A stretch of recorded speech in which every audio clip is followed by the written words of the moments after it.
Hey there, YouTube. Welcome back, and let's get ready for my second movie review. Now, we all have those movies that we loved and cherished when we were little kids. And then we grow up and realize maybe this wasn't such a great movie after all. Well, today we're going to be looking at one of those movies from my childhood, and I've heard mixed things about it from people.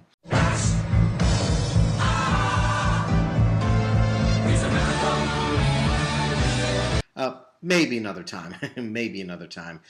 Actually, this is a movie that I've heard both good and bad things about.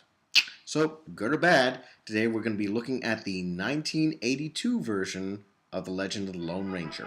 Getting a start in old-time radio shows, the Lone Ranger became an iconic American hero alongside his other radio media celebrities like The Shadow, The Green Hornet, Little Orphan Annie, and even Superman.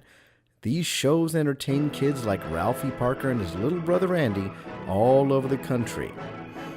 Over the years, this iconic legend was voiced by actors George Seaton, Earl Grazer, and Bruce Beamer. But in the 1950s, Clayton Moore took on the mantle of the Lone Ranger and made him into a television favorite, with Jay Silverheels playing his sidekick, Tonto. Despite the trend of popular westerns fading out in the 1970s, Hollywood every now and then still enjoys revisiting that time of American culture. And in 1982 came out with a major motion picture of the Lone Ranger, and it was a complete box office failure. Hardcore Ranger fans just could not see anyone else but Clayton Moore playing the Ranger. Adding fuel to the fire was that the lead actor, Clinton Spilsbury, was overdubbed with a separate voice actor because of his lisp. But is the movie as bad as Ranger fans say?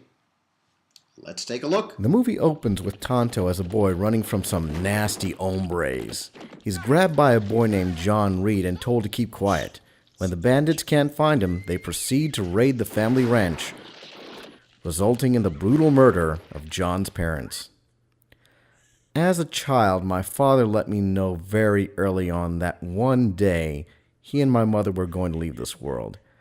This was enhanced by the opening of this movie and the Christopher Reeve Superman movie that came out several years earlier.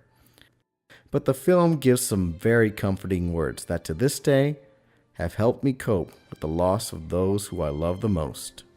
Though we cannot see those that are dear to us, does not mean they are no longer with us. Keep your parents alive within you, and their spirits will never die. I particularly enjoy the narration of the film very much. Just listen.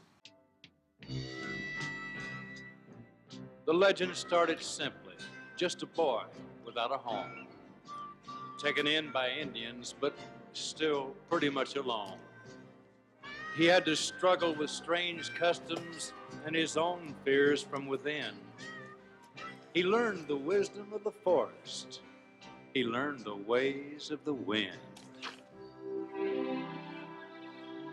Eventually, John's brother comes for him and says he's to ship off to Detroit to live with his aunt, but not before he and Tonto become blood brothers and is given his Indian name.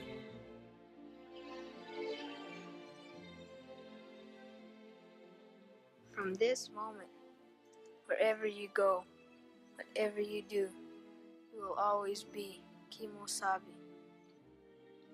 This is the name that Tonto has always called the Lone Ranger, and there has been a lifelong joke as to what that name really means.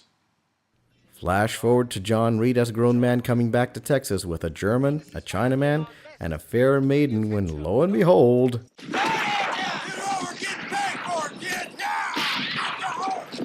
after the shotgun and driver get shot, Reed makes a daring attempt and halts the carriage. In fact, this chase goes on for over 3 whole minutes. And for a movie that's only maybe about an hour and a half, that's quite a bit of time wasted. The robbers get their bread, but one of them wants sugar. And that's when the bad guys get served.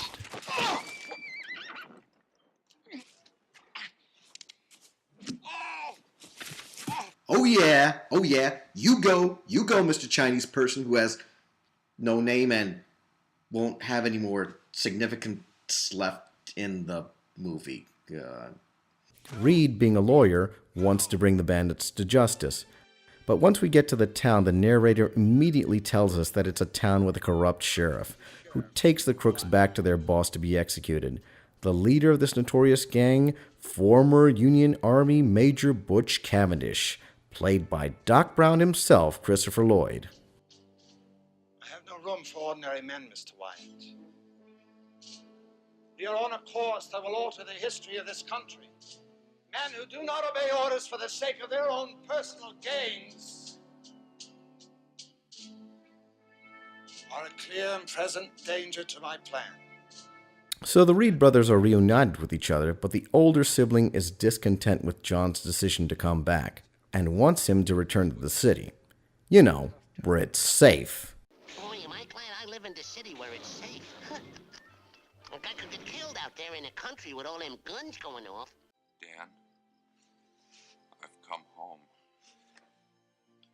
And my gut tells me that I'm gonna stay. So the nightly festivities begin, friends are introduced, and everyone has a great time. I have a feeling you're going to be a very important lawyer. Yeah, I wouldn't recommend fortune telling as a profession, lady. So I guess this is goodbye. For now.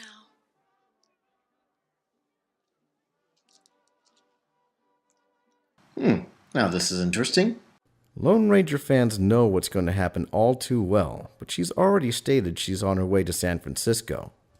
I mean, wouldn't it make more sense for her to stay in Texas, study journalism with her uncle, have her and John plan a life together? I mean, that way there'd be so much more to lose for what happens next. But sadly, the Butch Cavendish gang bust into town and murder Amy's uncle. All he lived for was his newspaper. John, where the hell are you going? With you. Well, let's get him. Please come back. The Rangers chase the bandits on into the next day, and we finally see some development towards the origin of the Lone Ranger. What's this for? It's for you. Can't be shooting outlaws without it. Nothing's gonna happen to you. If it was gonna happen, it would happen a long time ago. It's not?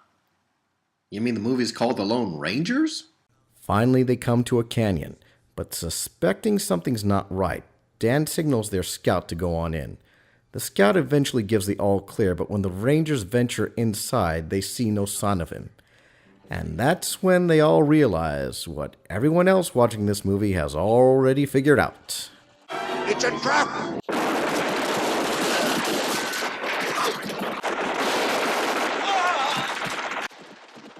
So not only do most of the Rangers go down in a matter of seconds, but the Reed brothers are massacred and get shot time and again. Seriously, they get pumped full of enough lead to take down the T-1000, but their goodbye to each other is a very heartfelt scene. Well, at least this time, we were together. No. Weren't we? Weren't we, little brother? No.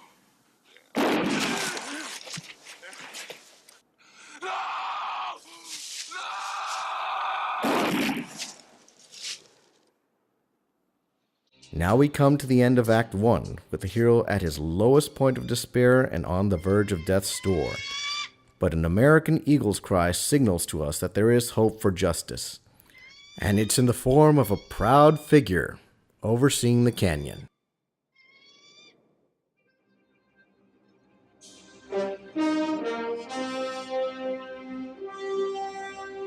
Well aware of what has just taken place, he rides through the plethora of lifeless corpses, and he hears. Examining the source, he finds one yet alive, wearing an amulet that is all too familiar to him.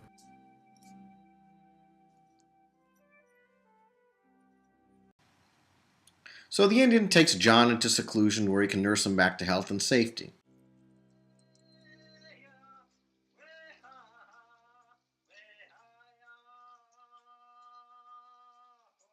And then one day, Dan.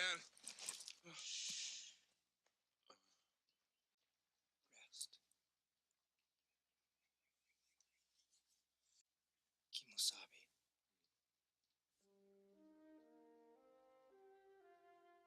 What? Kimosabe. Though bringing in a newly orphaned boy to a reservation can easily bring out compassion, a grown white man is going to be met with, suspicion. The white man has made many promises to us, yet they keep only one. They promised to take our land from us, and they took it. Well, wait a minute. John lived with this tribe when he was a boy. I mean, there's got to be a certain number of them who remember him and see him as a brother. Oh well. Good thing Tonto has a good head on his shoulders. Nobody has reason to fill their hearts with hatred for the white man more than I. He's taken from me my wife and my child.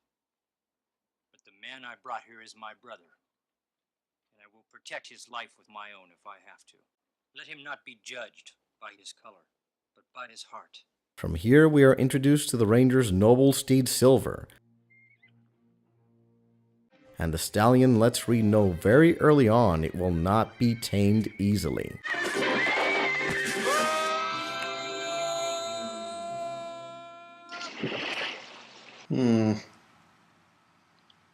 50 minutes.